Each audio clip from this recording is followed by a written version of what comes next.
On live. Mic test. Live on YouTube. Abu Gaddafi.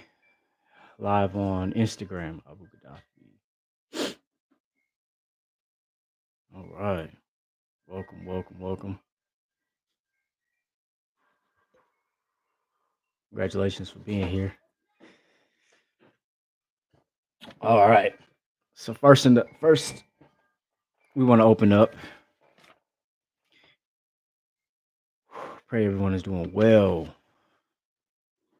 Pray your week has been great.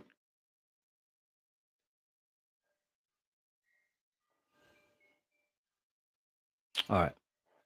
So we open up in the name of Allah, who appeared in the person, the true and living God, who appeared in the person of Master Farad Muhammad, to whom we forever and ever give praise and thanks, for raising one from among us, a divine leader, teacher, guide, and example in the person of the Honorable Elijah Muhammad. In these two great and holy names, I greet you, brothers and sisters, in the universal understanding of peace. Assalamu alaikum. Real briefly, I want to speak on, before we get into the subject at hand, the concept of universal understanding of peace. There are three vital steps in life when it comes to learning and living. You have knowledge, wisdom, and understanding. And although these three concepts are used interchangeably in our society, in our lives, they are not the same. The way that these concepts are embodied by flesh, by humans, is man, woman, and child. So you have knowledge being man, wisdom being woman, and understanding being child. The reason why it's important to understand the differences between the three, and why I say Assalamu alaikum being the universal understanding of peace rather than a universal or local knowledge or universal or local wisdom, but rather the universal understanding of peace. You cannot have understanding without knowledge and wisdom. And many people today will say, knowledge is power. Knowledge is power. And it is not. And we have people who have learned from that mistake to say, you're right. Knowledge is not power. So instead they say, knowledge applied is power, which is also incorrect. Knowledge applied is wisdom. Power is power. So aside from speaking on the first two important steps, knowledge and wisdom, we have understanding. And in the Bible, it says, in all thy getting, get an understanding. Because what an understanding is a result produced after the gathering of knowledge, the application of knowledge, and the acquiring of wisdom. The result produced becomes understanding.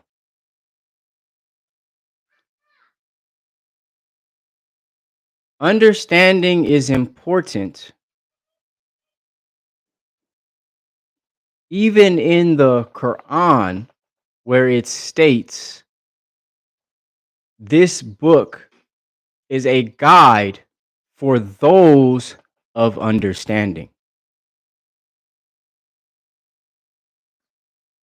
It doesn't say for the knowledgeable, doesn't say for the wise, but rather for those of understanding. And I have to backtrack a little bit. Um,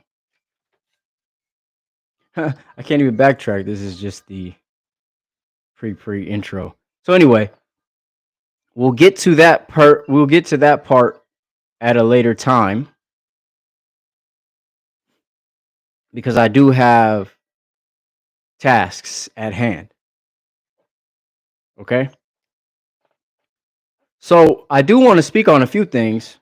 Uh, but first, to construct the mind frame, says Allah, grant me the wisdom to do the thing you put me on this earth to do in a way that pleases you and serves the people you put me here to serve. Why is that important for me to create that mind frame for myself? Because truth be told, I need help. I'm not perfect. Um, I don't have everything figured out. Not at all. Um, I don't consider myself knowledgeable. There's certain areas in which I'm knowledgeable. I don't consider myself wise. I think just like the Bible says, be not wise in thine own eyes. And so knowing that I have a task at hand, but also knowing I have no idea what's needed in that task at hand, I have to seek assistance and help. And so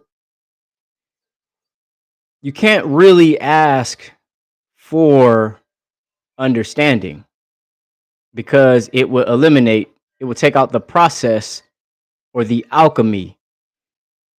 It would not have, if you ask for an understanding, you eliminate the process. For those of you who may not know what alchemy is, it's taking a base metal, putting it through a rigorous process, and creating something of value, whether it be gold or things of that nature. And so we as humans are likened to be alchemists.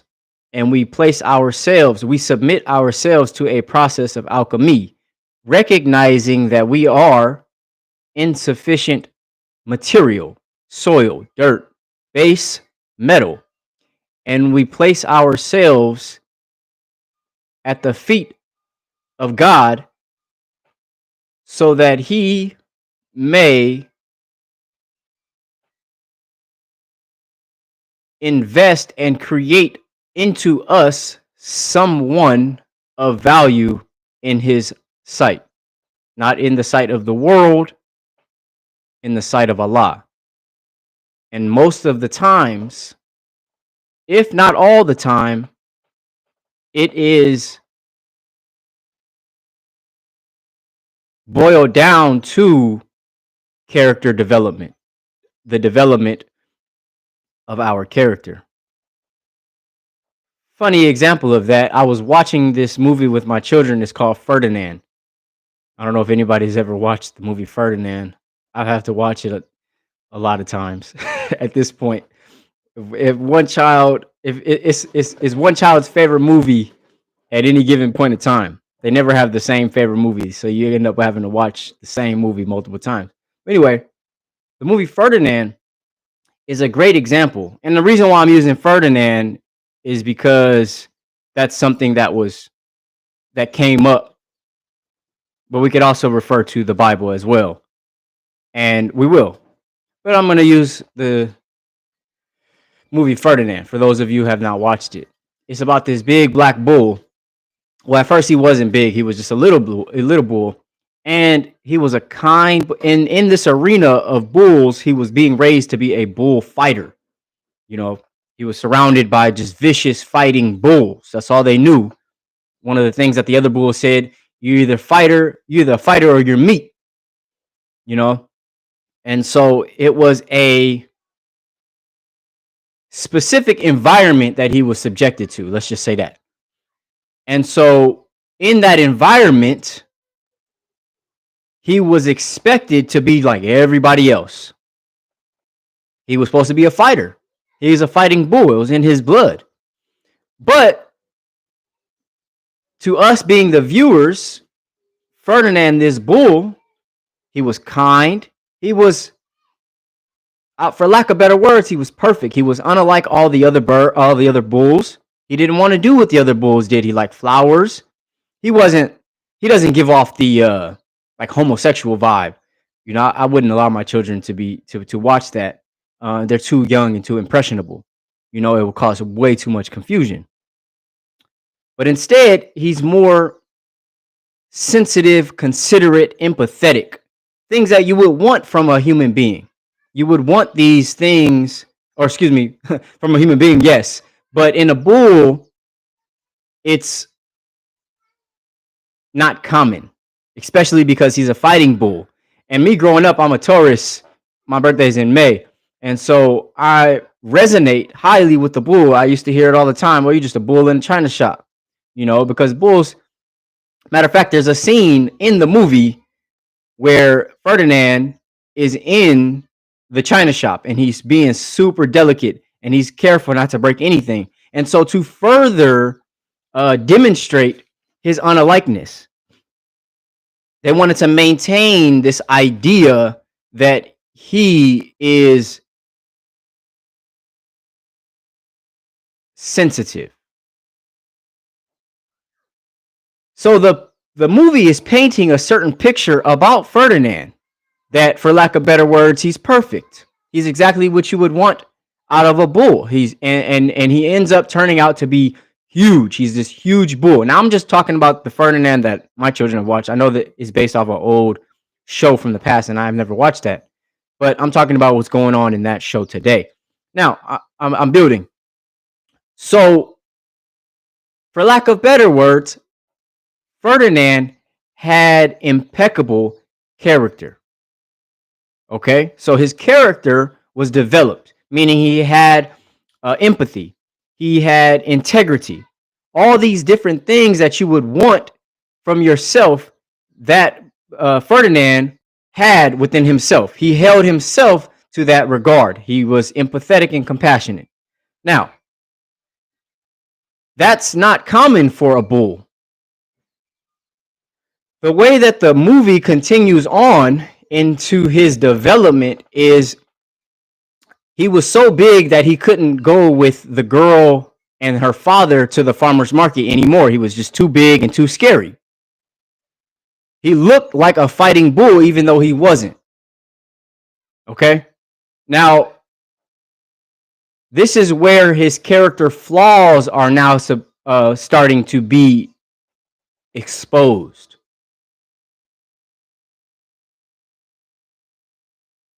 He became impatient.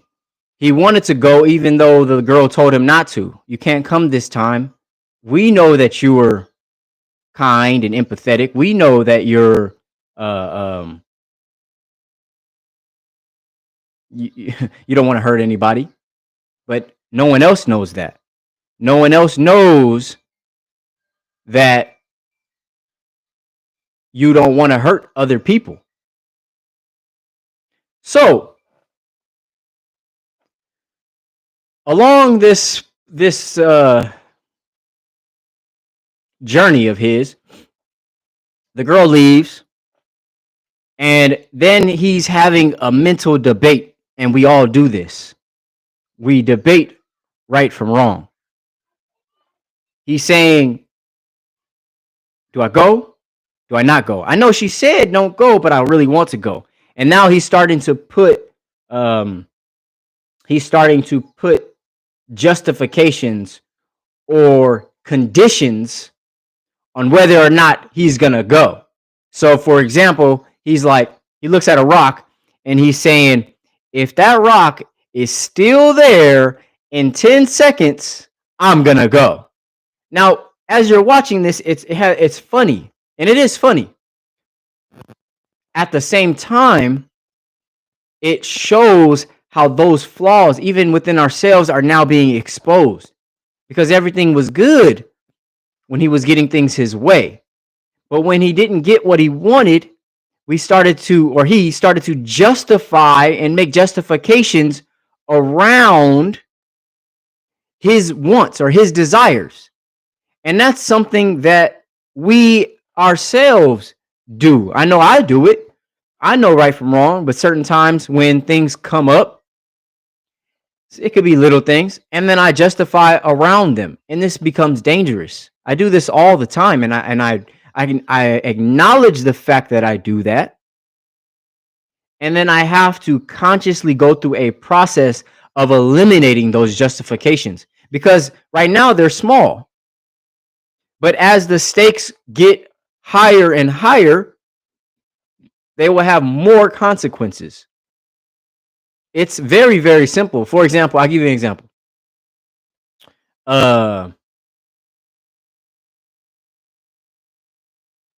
I do my best to eat once a day. Sometimes, not often, but sometimes, like I had a brother working with me, and he would eat. I said, you know what? Well, and then I would justify it. Well, we both working. You know, I sit down. I can let the brother eat by himself. Whoop de whoop. And I should have did that because what it is compromising on my own values or my own principles.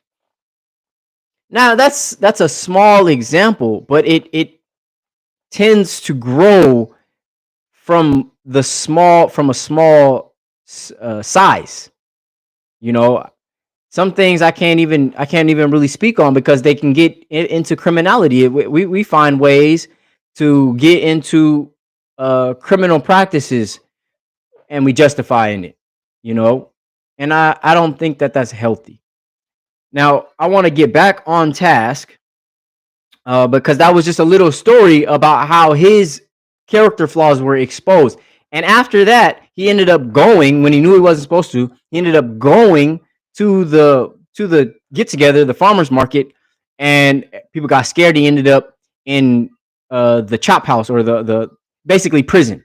Okay, and that story is very common in different biblical stories. That principle is common in different biblical stories. So, God willing, we will get into the different stories, starting with Genesis, starting from Genesis, all the way down. We'll get into the concepts. Okay, but today we are to stay on course. We will resume.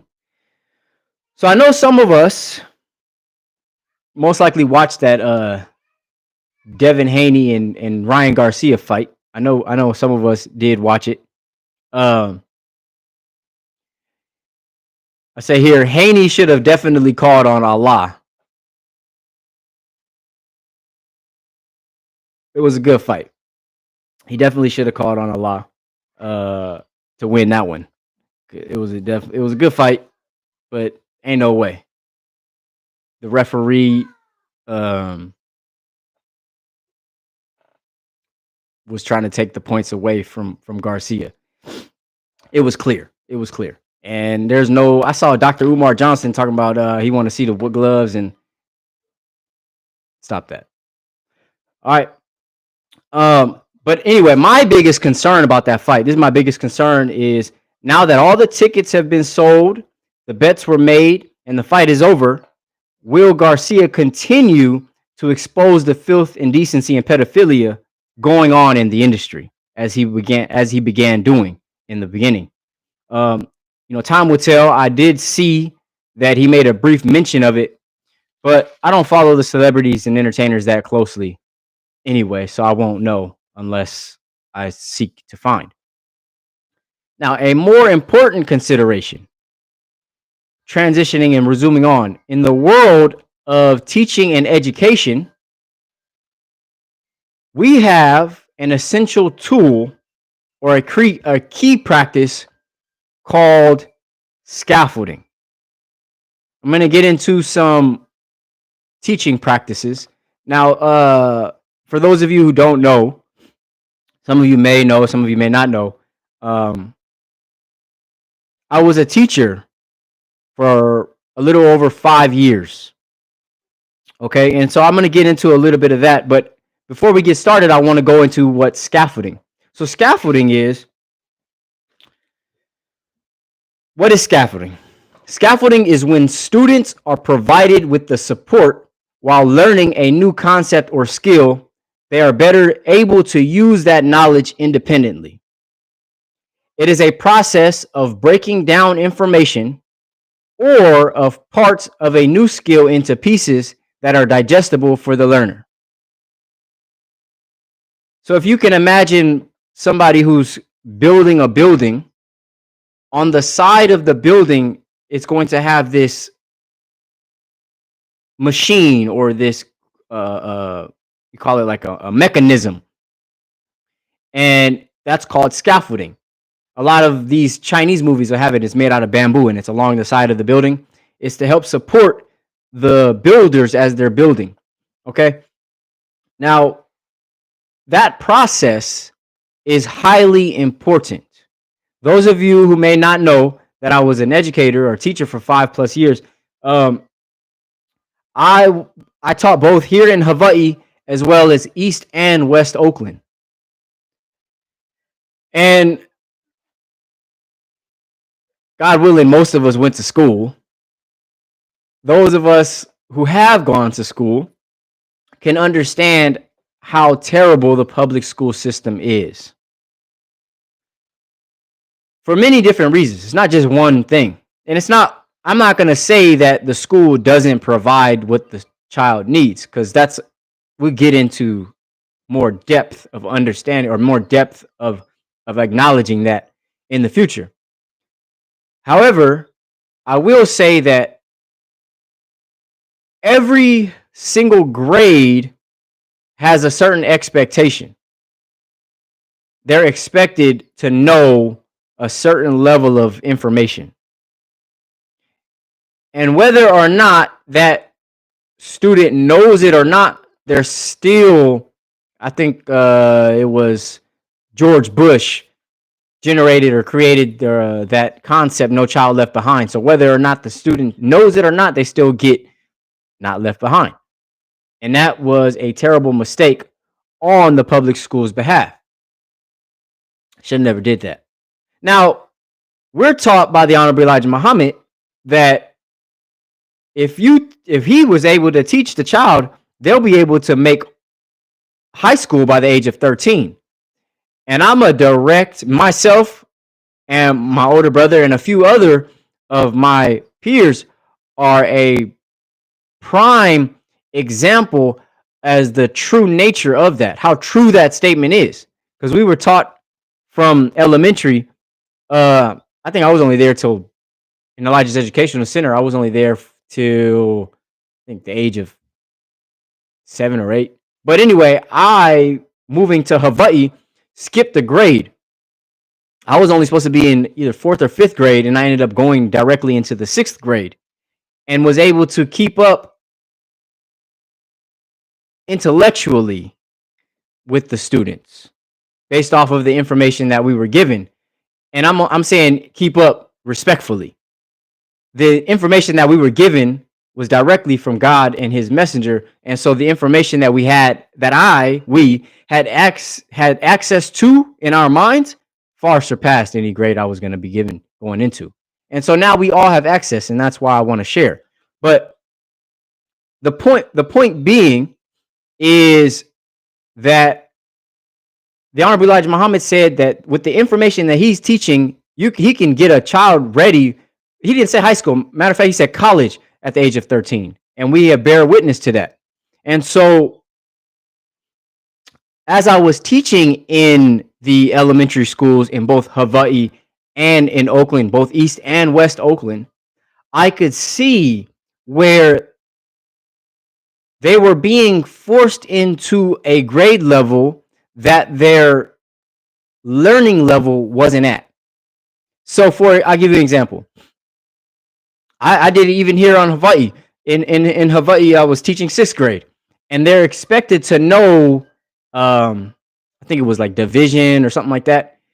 The beautiful thing about me teaching at a charter school is I had a level of freedom to teach what I knew was necessary to teach. So with that level of freedom, I could get them caught up to where they needed to be.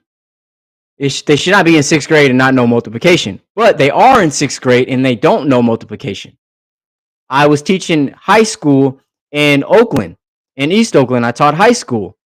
And a lot of these students who are in 9th, 10th, 11th grade, getting ready to graduate, did not have sufficient reading skills, couldn't read past the 3rd grade. And I knew why that was. And I dedicated my time to get them caught up. And that's called scaffolding. It's providing support where support is needed so that they can get those skills. And that's what's missing in a lot of the schools because they're preparing them for tests. And so instead of teaching them skills, they're teaching them information. And what's happening now, as I can see, even in social media, we're being bombarded with information. There's not a lot of scaffolding. And most of the information we're being bombarded with is actually commercials to sell us one thing or another.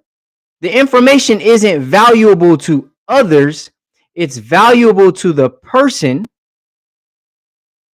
And then they're convincing others that the information is valuable so that they can purchase whatever it is they're selling. And that's dangerous because now we're being commercialized. And that was one of my biggest being reluctant, like the things that are stopping me from wanting to even be on social media in the first place is because I could see, when I remember when Instagram first came out, everybody was on first it started with MySpace. I remember MySpace was dope.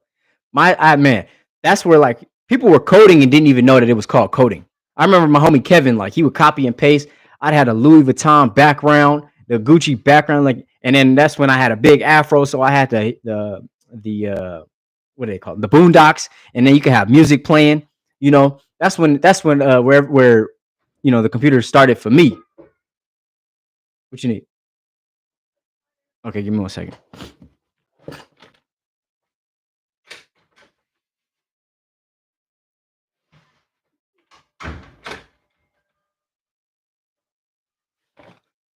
MySpace, and then everybody hopped on Facebook, right? And I didn't know nothing about Facebook. I just knew that it was for adults, so I didn't really hop on. And then after a while, if people leave one social media place and it's called social media, right? So if you're in a place and nobody's socializing, then there's no really point in being there. So then everybody hopped on Facebook, and Facebook was like the exact opposite of MySpace, but we just felt like we were being adults because MySpace felt like a party, whereas Facebook started to feel like it was more business. People were being more mature. Little did we know, right? So Facebook was supposed to be more mature. Anyway, I remember being on Facebook, and my whole thing, I was like, all right, maturity, right? So at that time I was reading different like spiritual books and self-help books. I would share those types of different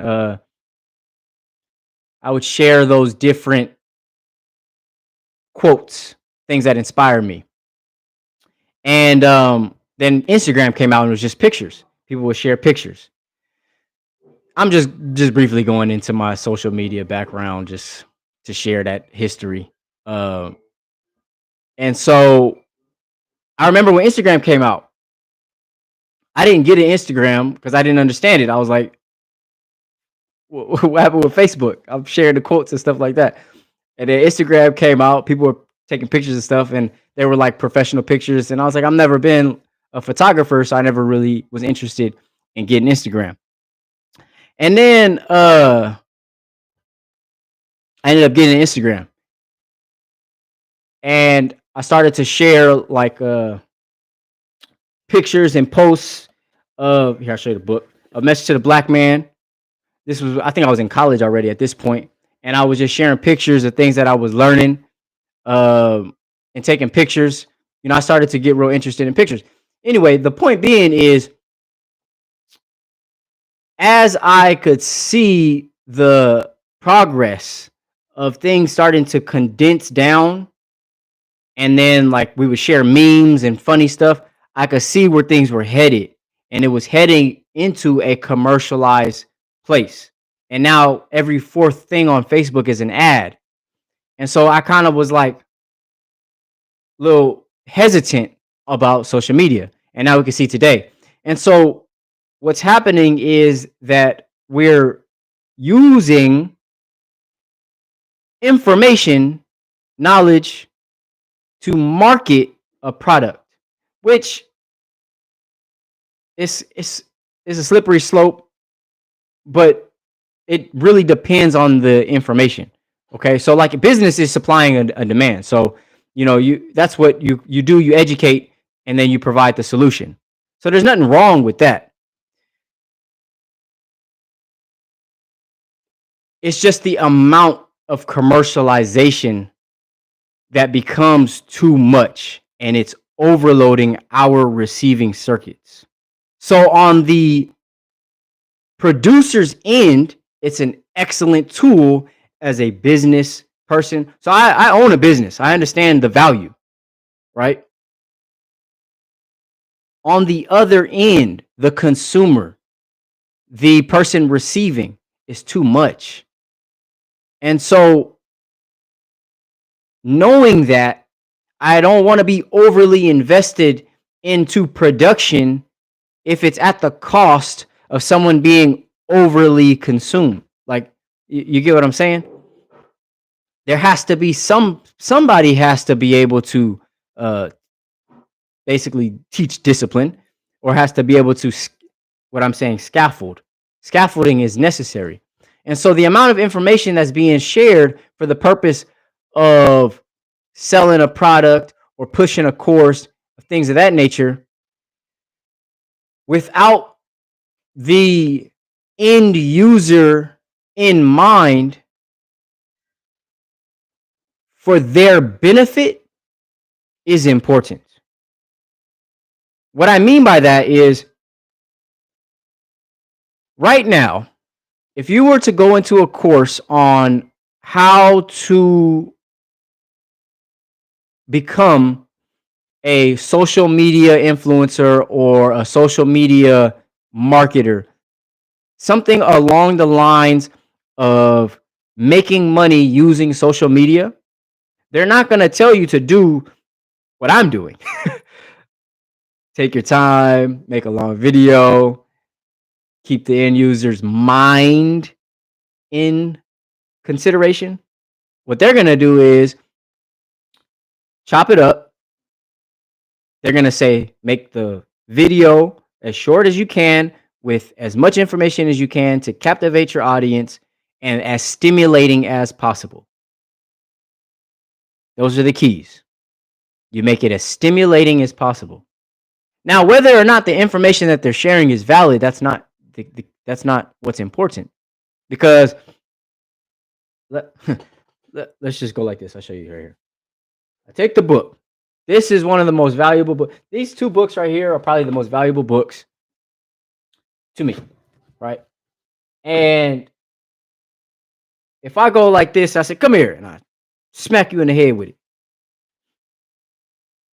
You don't receive any information. I might be satisfied with what I did, but there was no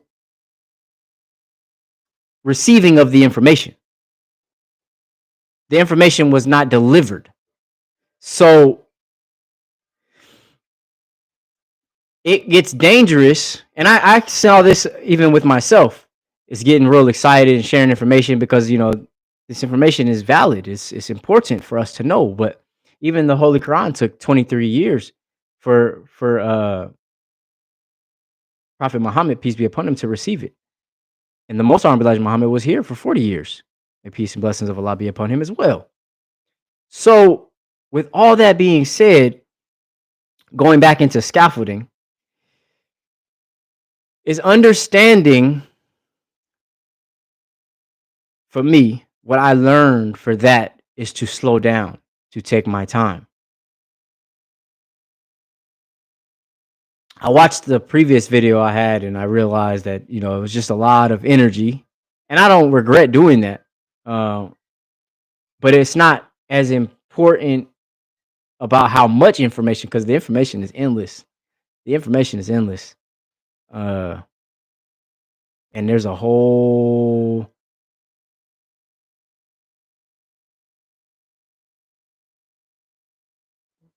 I don't know what you want to call it, but there's a whole lot of it. It don't stop. And of course, they say information is warfare, right? So there's that as well. Okay. So scaling back, I wanted to reference in Islam, we are given our lessons. We referred to them last time as degrees. The first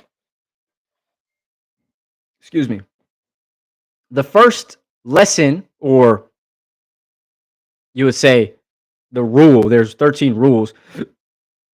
The first rule, I'm just going to briefly go over and construct that concept of scaffolding. It says, instructions given to the laborers by our Savior, W.D. Farad Muhammad. It says, the student must study his assignment. Lesson number 1. The student must study his assignment. Lesson number 1. Each student should copy the answers of lesson of Minister Elijah Muhammad and study until the student is able to memorize by heart all answers to of said lesson number 1. Note, here lesson number 1 is said to be the student's assignment first. Lesson number 1 lays the base of our work today and gives the student a clear knowledge of himself and his heavenly home, the best part of the earth. Now, I want to emphasize, or I want to stress, this concept of lesson number 1 lays the base of our work today. I was watching this, I guess you would call it a podcast or interview, with this guy who was in the CIA, or he was in the CIA, and he said there's a difference between perception and perspective. And he said most, if not all, people have perception, the ability to see, just see or observe, sight. You perceive something, like you can perceive the trees. He said less people have perspective. And perspective is the ability to analyze that which is being perceived. So you may see the tree, you can perceive the tree, but your perspective on the tree, if you are a farmer or gardener, your perspective on that tree may be the process.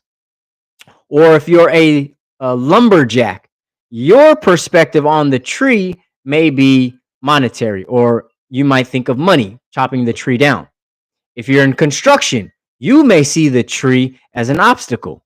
You may perceive, or your perspective on that tree that you've perceived may be an obstacle. So there's a difference between perception and perspective.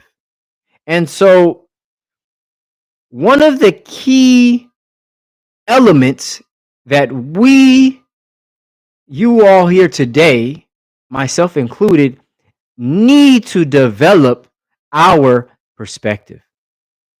so that we can have discernment. Remember, we spoke on the day of judgment. Judgment is the ability to perceive and make a decision, or excuse me, the ability to perceive and make a decision based on your developed perspective. And of course, Allah is the master of the day of judgment. So Allah holds the key or the measurement of proper judgment, master of this day of judgment in which we now live.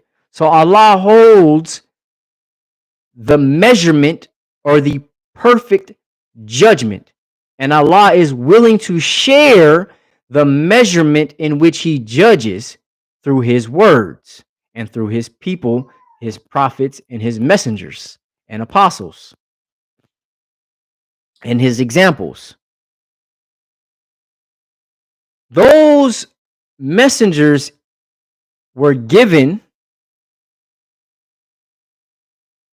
lifestyles, or in Islam, we're taught that Islam is a way of life. They were given lifestyles in order that they be measurements for the people or their followers to measure themselves against that example so that they can develop judgment. Are you following me? So, we have perception, the ability to see, and we have perspective. In order to develop our judgment, we must develop our perspective. And we can use the perspective that we were given from any scripture. Whether or not you believe in the Bible or Quran or any other spiritual texts, it allows or gives the reader perspective. It helps to develop their perspective. And a lot of people are using their own. This is what the Bible means when it says, lean not on your own understanding. This is what it means. People are developing their own opinions. Opinions are something that opinions are something that exist when facts are not available. People develop opinions when they don't have the facts. So we have perception, the ability to perceive something. And we have perspective, the ability to analyze. The Bible says they have eyes but cannot see. They have ears but cannot hear. They have a tongue but cannot speak.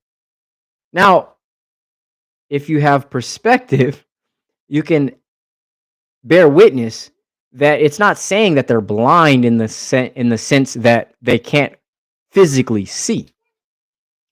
It's stating that they're blind, meaning that they do not have spiritual sight or discernment. They don't have the wisdom on their tongues to speak or the knowledge available to speak. They have ears but don't hear. They say faith come by hearing. And so that's what brings me here today in terms of providing scaffolding so that we can proceed with the lessons and the teachings and generating a lifestyle.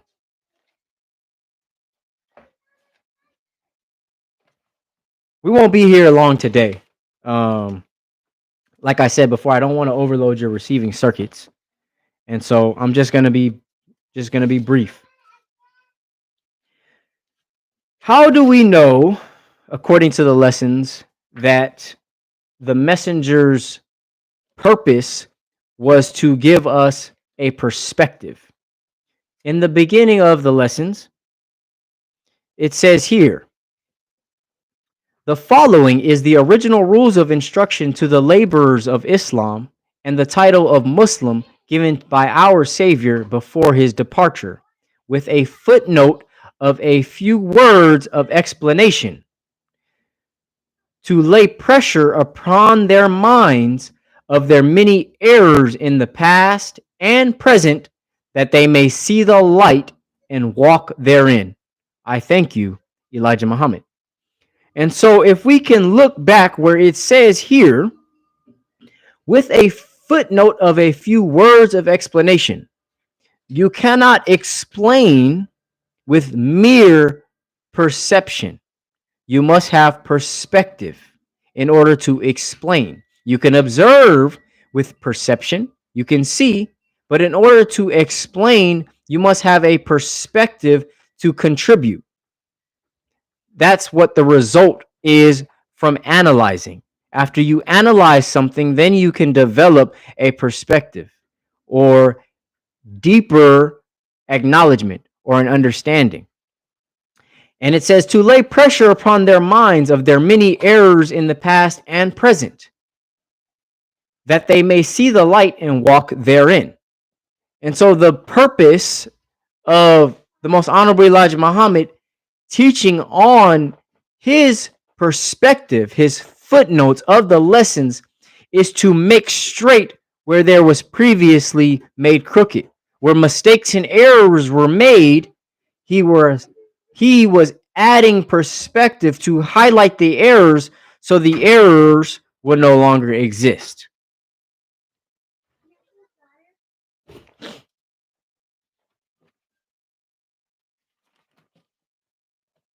This is just it says here, just the following is just the original rules. These are not even the lessons, just the rules of the lessons. Furthering the concept of being strict with our judgment and our discernment, it says, why is stress made to the Muslims to copy the minister Elijah Muhammad's answers? Why is stress made to copy the answers? The past history shows that the Almighty Allah sends prophets and apostles for the people's guide and example, and through them his mystery was revealed. And those who follow the apostles would see the light. And so this goes further into what we were speaking on about the difference between perception and perspective. We may perceive, like the Bible says, we have eyes but cannot see. We may perceive a thing to be a certain way, but without perspective, especially in today, the day of judgment, and we said Allah being the master of the day of judgment, and we said that judgment was the ability to discern, to make intelligent decisions, and we said that Allah being the master holds the measurement. So how can we know that the decisions that we make with our mind measures up to the discernment or judgment that Allah is upholding? By looking at his messenger. Here in the lessons, it says, the past history shows that the Almighty Allah sends prophets and apostles for the people's guide and example. When someone is an example, they are the measurement for how or the way something looks. We want to see, if you want to see a home, how your home is going to look, you will look at an example, or they call them like a demo, a demonstration. And so the apostles or prophets that were sent by Allah were given to us as guides and example, so that we don't have to recreate our own. We don't have to try to what do they call it? Not process of elimination. We don't have to do trial and error. We just can follow strict to the way that the apostles and prophets were given to us. And through them, notice it says through them and not from them. Notice here in the lessons, it says through the prophets and apostles, the mystery was revealed, and not from the mystery, or not from the prophets and apostles, their mystery was revealed. And those who follow the apostles would see the light. And so it's not our job to blindly follow anyone. or to receive something from someone without doing our due diligence, which is doing what they do or doing what the instructions say do. That was the whole process of the lessons and of these instructions. Again, we'll read it one more time. It says the student must study his assignment. Lesson number 1. Each student should copy the answers of lesson of Minister Elijah Muhammad and study until the student is able. Oh, excuse me. This is the wrong page. That part though. That is the very first instruction. And it says here, study until the student is able to memorize by heart all answers to of said lesson number 1. And this is as I'm reading this, it's a smack in my own face because it shows where it, like exposing of the character of myself. It shows where my own weakness is and my own flaw is. Because I know good well that I can't quote all of these by heart. But this is I'm sharing my perspective in alignment with the lessons. This is the measurement, and I'm standing up next to the measurement to show where my flaws are so that I can see them in myself. This is, you expose things to the light to see what's left. It says the past history shows that the Almighty Allah sends prophets and apostles for the people's guide and example, and through them his mystery was revealed. This is the answer, but the question is, why is stress made to the Muslims to copy the minister Elijah Muhammad's answer? That's the question. Why do we copy verbatim? Verbatim means right and exact. Don't take from it, don't add to it. It copied the minister's Elijah Muhammad's answers verbatim. Why? Because the past history shows that the Almighty Allah sends prophets and apostles for the people's guide and example, and through them his mystery was revealed. And those who follow the apostles would see the light.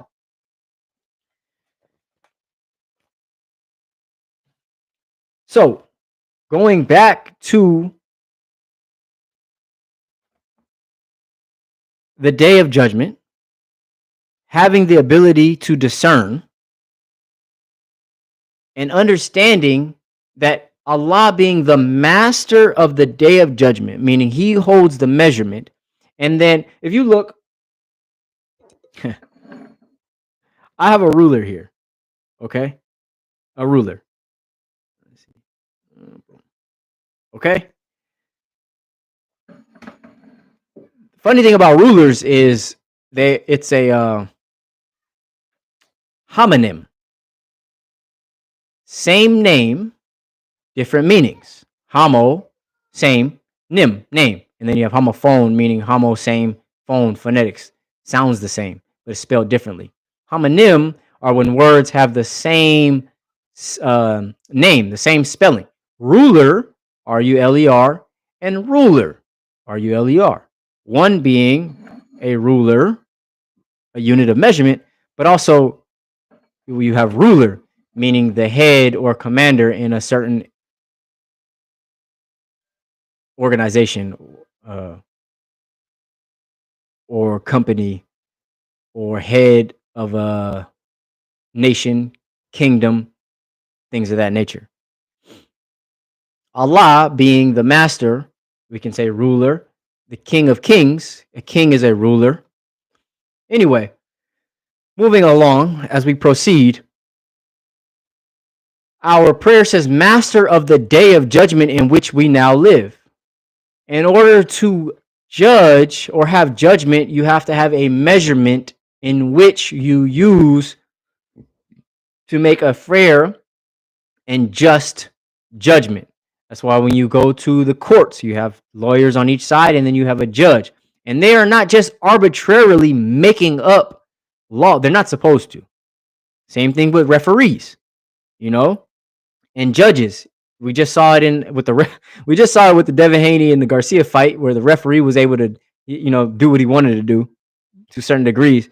And then you had judges. These judges have certain criteria that they have to use in order to make a just decision. And so Allah would not be just to judge us if he didn't first give us a criteria in which to live. That would not be fair if he's saying, all right, I'm going to judge the world, and then I'm not going to give you a criteria in which I expect you to live. That's the same as if those of us who are parents, we don't give rules in our house, but we just basically spank when things don't go the way we want to. That's not fair. If you didn't warn the children that this is the way I want things, and then have consequences laid out, then you would not be a fair or just parent. You would be abusive if you didn't lay things out the way you wanted them, and then the child is not able to meet those expectations. Now, he did. He said the ref cheated. He did. He was taking points away after the knockdown to try to cancel out the knockdown, which is not fair and that's not just. Okay, and that is a perfect example in the society that we live now. This is how we got to this point where we have people who are in authority to make just decisions, and they don't make decisions that are quote unquote fair or in accordance and align with their criteria. It's basically based off of corruption, where whoever has the most dollars. It's even in business. You know, a lot of the times business will go to whoever has the most influence rather than whoever provides the most quality work. That would be the best thing. You would give it to the person who has the best quality work. But things don't work that way. At least not right now. And so going into those lessons is where for us at least, where the judgment or measurement is listed out in very plain words. Okay? So now, I'm going to continue on. We talked about the fight, talked about education and scaffolding, and showed us the tools that we need, the difference between perception and perspective. We have to develop the ability to perceive, not only perceive, but have perspective in a right way. Like everybody has, my pops growing up, he said, opinions are like assholes. Everybody got one. Everybody has an opinion, right? But not everyone's opinion are based off of any facts. So you can think and believe however you want to. You know, you can go outside and be like, I think and believe that the sky is purple. All right, but what facts are you basing that off of? And that's another thing that causes a lot of issues is people have opinions and they have followings based off of their opinions, things that they feel, and it's not based off any facts. So you really can't have a healthy dialogue and a coexistence with somebody who has opinions that aren't based on facts. It's like we're using the same words, but your meaning to that word is different than my meaning to that word. That's how you get chaos. If I say table and I'm thinking, you know, a horizontal wooden platform with 4 legs that you can eat on, and somebody else says table and they're thinking a car, and I say we're going to go eat at the table, and they hop into the truck, now we have issues. And that's what's going on today is people are spitting opinions without having a base. They have not laid the base for their opinions so that we can we have a coexistence or a shared experience. Okay. Now, moving on, and speaking for about an hour. Moving along into the book, Message to the Black Man in America. Again, we're going to perfect example of the term black. How to one person it means one thing and the other person it means something totally different. We spoke on before how if I say the term native, or if I say indigenous, or aboriginal, or even original, aborigine, these terms mean from the beginning of the universe, from the beginning of time, from the beginning of existence. The first humans on Australia, they're called aborigine. They are native to that land. They're indigenous to that land. Everywhere you go across the face of the planet Earth, there are going to be indigenous people to that land. Here in Hawaii, you have native Hawaiians. In Samoa, you have native Samoans. In other parts of the planet, you're going to find indigenous people. You're going to find native people. Okay. And so when we were given this term black by the Honorable Elijah Muhammad, it wasn't to say the term black synonymous with Negro. In Spanish, the term negro means black. That's not the way we were given the term black. It wasn't to depict our color. We were called black by the Caucasian people who took us from one place and brought us over to America. We were called black. We were called nigger and Negro. That's what we were called. And then when the same Caucasians went to other parts of the planet, where whether or not they were in Fiji, where the people are very dark, and they kidnapped them, they called that event of kidnapping islanders, they called it blackbirding. So, and when Europeans landed in Hawaii and they saw the people, they just call them Negroes. They're island Negroes. So I'm saying all that to say that when we were given the term black, it wasn't based off of skin color. It was based off of origin. What existed before light? What existed before anything else existed? It was blackness. It was darkness. And so we were told we were black, meaning from the essence from which all came from. The same that Jesus said, I am the beginning and the end.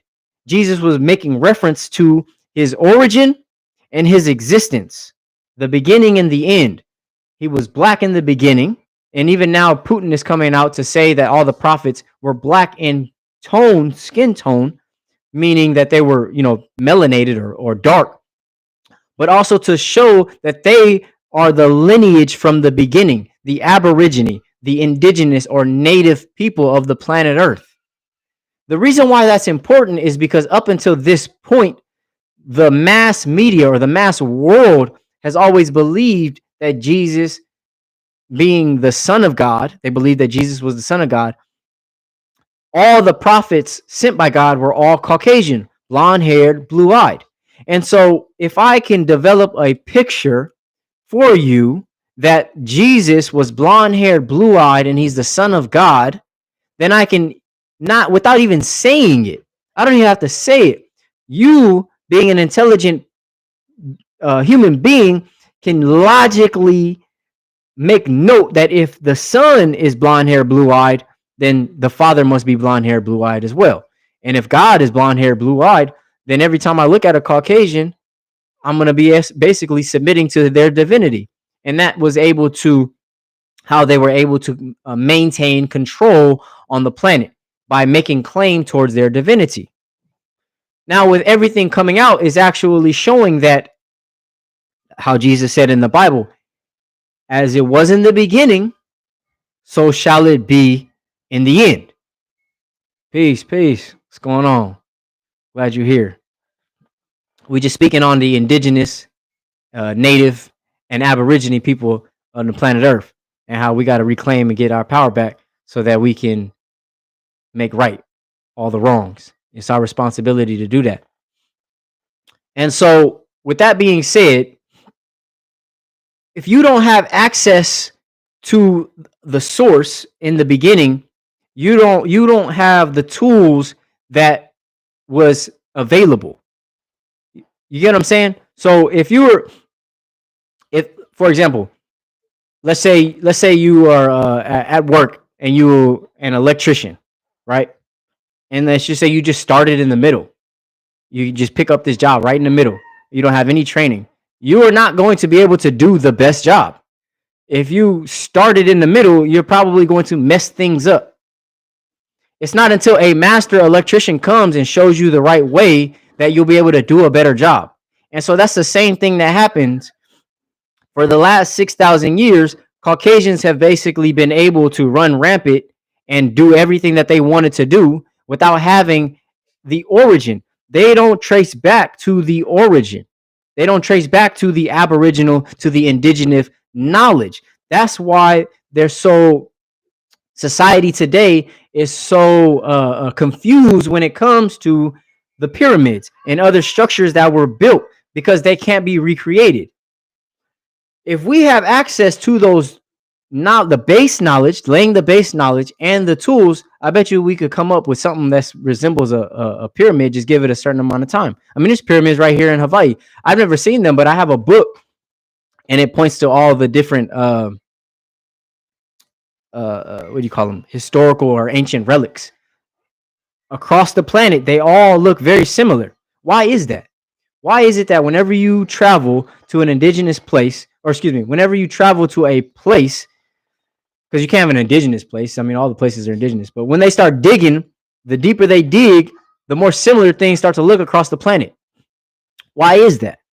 There has to be a certain level of knowledge that these people had access to that we don't necessarily have access to today, is because we've been tricked.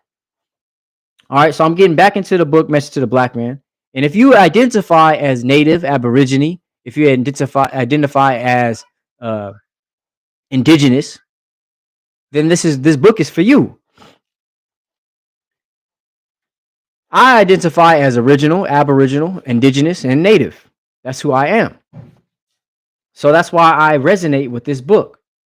If you have an issue with coming to terms with that identity, I would suggest looking up, especially on the islands, if you have an issue, looking up blackbirding and just to see how we were all thrown in the same boat, literally. You know, on one end, so if we have northeast, on the east end, black folks was kidnapped, and original folks was kidnapped from Africa on the east end and taken to what do you call it? In the North America. They were taken to North America, the islands, Caribbeans, and Jamaica, and they were dropped off in those islands. On the west end, northeast, on the west end, Aborigine folks was kidnapped from the islands, from Indonesia, from Fiji. They were kidnapped and made to work. They called it blackbirding, and they were made to work in those areas same way that they were kidnapped. The only difference is a lot of these islanders, because they already spoke similar language, they was able to lay hold and maintain a lot of those cultural practices. You know, thank God they were able to do that. The only difference is on the opposite end, the Africans that were kidnapped from Africa and brought to the United States of America, they were not able to maintain their language. They didn't speak their own language. They didn't know their God. They couldn't keep any of those practices. They were Muslim when they left, and they turned into Christians by the time they was being whipped. So there's no difference. All right. We are on page 6. Is God a spirit or a man? Question mark. God is a man, and we just cannot make him other than man, lest we make him an inferior one. For man's intelligence has no equal in other than man. His wisdom is infinite, capable of accomplishing anything that his brain can conceive. A spirit is subjected to us, and not we the spirit. A spirit is subjected to us, and not we to the spirit. Habakkuk uses the pronoun he in reference to God. This pronoun he is only used in the case when we refer to a man or boy or something of the male sex. This is part of the reason why in the society we live in now, they're trying to take away our manhood. If I can belittle a boy and confuse a boy to even wanting to be a boy and not even wanting to be a man and embrace his masculinity and be a man and take responsibility, then he will never be able to actualize his full potential, because you can never receive a positive result out of confusion. If I confuse the boy into thinking, well, hey, you could be a girl if you want to. If I can confuse that child, then he'll never see the benefit of being a man. And if a man who's being confused since he was a child, who fears his own self since he was a child, would never strive to be more than what he is. And this is what Jesus was talking about in the Bible, saying, if you believe, you can do what I have done and more. He was telling us that we have more capabilities than what we were programmed to believe. And so when we say, from Muslims, being that God is man, the reason why we as people, just regular people, don't believe that is because we don't believe in the power that we have within ourselves. Now, I will say that the everyday man that we see today is not God. No, sir. No, no, not at all. However, God himself has to be a man, because no other creature is interested in the affairs of another creature. Humans are the only creatures that are interested in the affairs of other creatures, only to our benefit. I'll give you an example. If a shark kills a seal, we don't care. It's just part of nature. Man doesn't care. But if that same shark kills a man, what do? We chase after that shark. We chase that shark down. That shark is never getting away alive, because the man is more interested in the affair of the man than he was in the affair of the shark. It's the same thing with God. When we don't submit to God and we live a beast life, God is not interested in our affairs. But when we stand up in a righteous fashion and we accept our responsibilities of dominion in our environment and our affairs, that's when God becomes interested in our affairs, because he sees himself in us as we see ourselves in him. And a lot of us who have that power within ourselves today, we don't take responsibility in our environment, or we do it in a negative fashion. And I've done that as well. I've taken my God power and used it in a unrighteous fashion. I've done that. And a lot of us do that. You know, that's what happens when we get subjected to the streets. We take that godlike power, because God means power and force. And we take that power and force and we use it in a negative way to generate that result. But if we could take our righteous self and do positive, then we would have a positive result. And that's what a lot of these you say, like and I hate to use this example, but like Nipsey Hussle, he was saying that, he would take his knowledge of the street and use it in an entrepreneurial way. That's the same concept of taking that same energy that we use in a negative way and use it in a more positive way. Nobody wants to live in a pigsty. No civilized human being wants to live that way. We just accept it. We want to live in a luxurious lifestyle. We just don't know the right ways to get the luxury. So we steal and we kill and we rob, we scam. Moving along, it says, are we living in a material universe or a spirit universe? That's a question. Do we live in a material universe or a spirit universe? This is what happens when you have perspective. You start to question your perception. Everyone keeps telling us that, God is a spirit and we're going to heaven after, and everything's going to be, all spooky. And, I was watching this show. It's a good show. It's called Shogun on, I think it's Max. And the little child his dad was dying, the previous emperor or whatever the case was. And he was laying down, he was dying. And to summarize it all up, the child was like, the dad was like, I'll see you in the next life, or I'll see you in heaven. And then the boy was like, how am I going to recognize you? Are you going to have the same eyebrows? Are you going to have the same hair? Like, how am I going to know it's you? Such a small child. That's what, in the Bible, where Jesus says, you won't see the kingdom unless you take on the characteristics of a child. A child is so curious. Most people will just accept, oh yeah, we'll see him in heaven, oh they're looking down from heaven. Most people will accept that. But a child will question it to say, wait, hold on. All my life you done told me that you are this, and this. You're a person of flesh and blood. We got to take care of ourselves. That's why we eat. Our whole life we've been living for the benefit of life.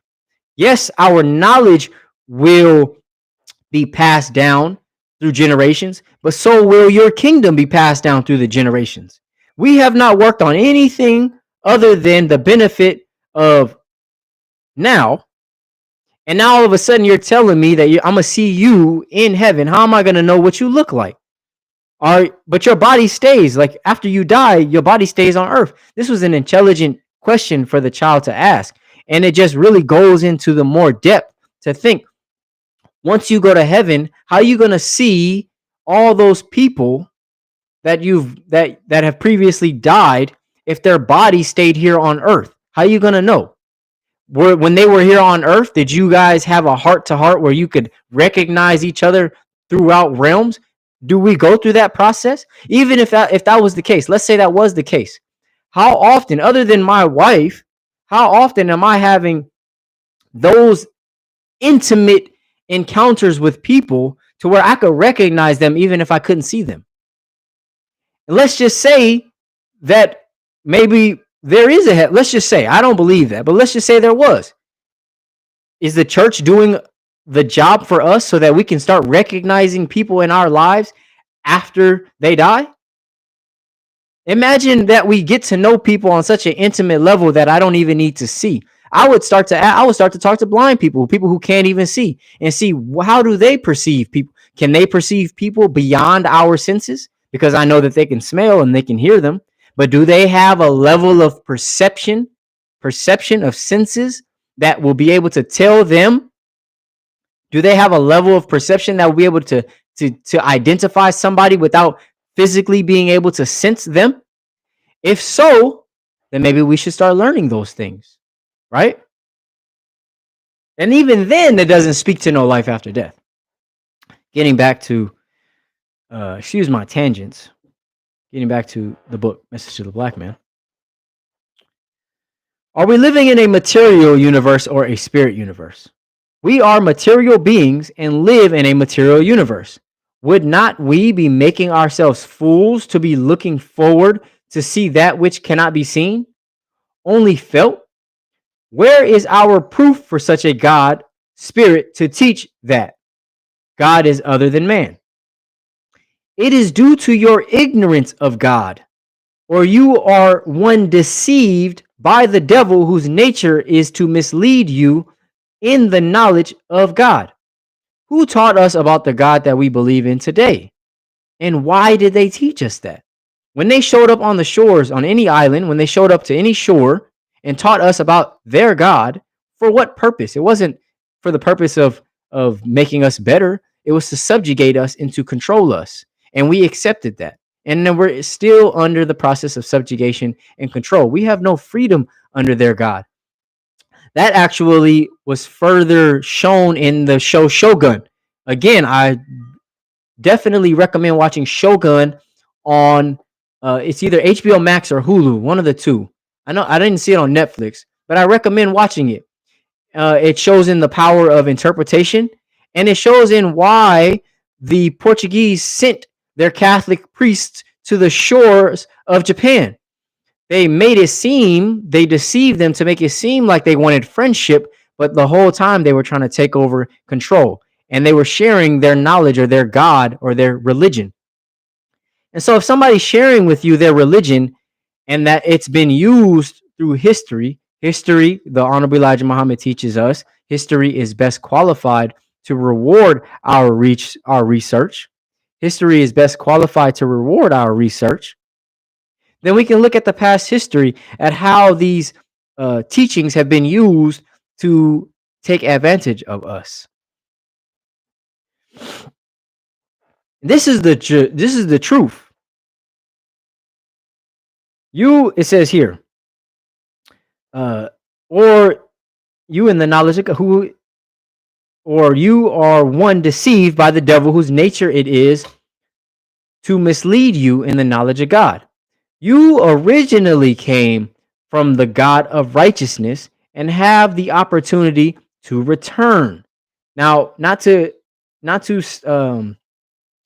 change the subject or anything, but I want to highlight. I highlighted it in my book, but I want to highlight that for the purpose of, in the beginning, when we said that the book Message to the Black Man, meaning original, indigenous, native, aboriginal, this sentence highlights that benefit, perception, and perspective for you, for us, being indigenous, being native, being aboriginal. It says, you and I originally came from the God of righteousness. That's where we came from. That's where we're from, and have the opportunity to return. This is just an invitation to return. While the devils are from the man, devil Yaqub, who has ruled the world for the past 6,000 years under falsehood, labeled under the name of God and his prophets. The worst thing to ever happen to the devils is the truth of them made manifest, that they are really the devils whom the righteous, all members of the black nation, should shun and never accept as truthful guides of God. This is why the devils have always persecuted and killed the righteous. But the time has at last arrived that Allah God will put an end to their persecuting and killing the righteous, the black nation. I and my followers have been, excuse me. Oh, thank you for reminding me. It's Hulu. Thank you. I and my followers have been suffering cruel persecution, police brutality for the past 34 years, but have patience. But have patience, my dear followers, for release is in sight. Even those who made mockery of you shall be paid fully for his or her mockery. For the prophecy of Habakkuk is true if understood, wherein he says, Thou wentest forth for the salvation of thy people, the so-called Negroes, 3:13.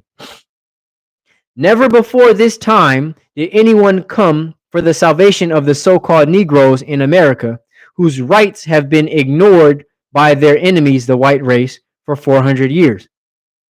Now it is incumbent upon Allah to defend the rights of his lost, found, helpless people called Negroes by their enemies.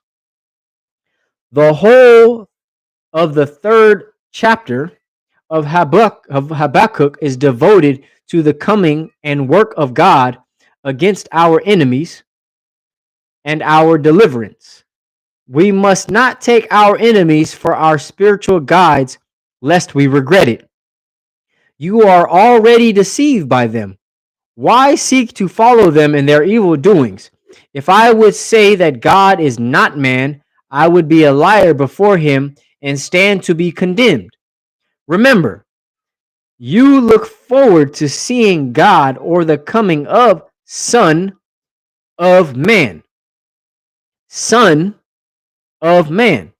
A man from a man, and not the coming of a spirit. Let that one among you who believes God is other than man prove it. So there we'll end that today on that. The next chapter will be, is the coming of God, is he a man or a spirit? And so we'll delve a little bit deeper into that. I thank you for joining me. Congratulations if you've made it this far. I appreciate it. Like I said before, if you have any questions, feel free to reach out and we can delve in it together. With that being said, if there are no further questions, comments, or concerns, I leave as I came, with the universal understanding of peace, leaving in the name of Allah and his messenger, the Honorable Elijah Muhammad.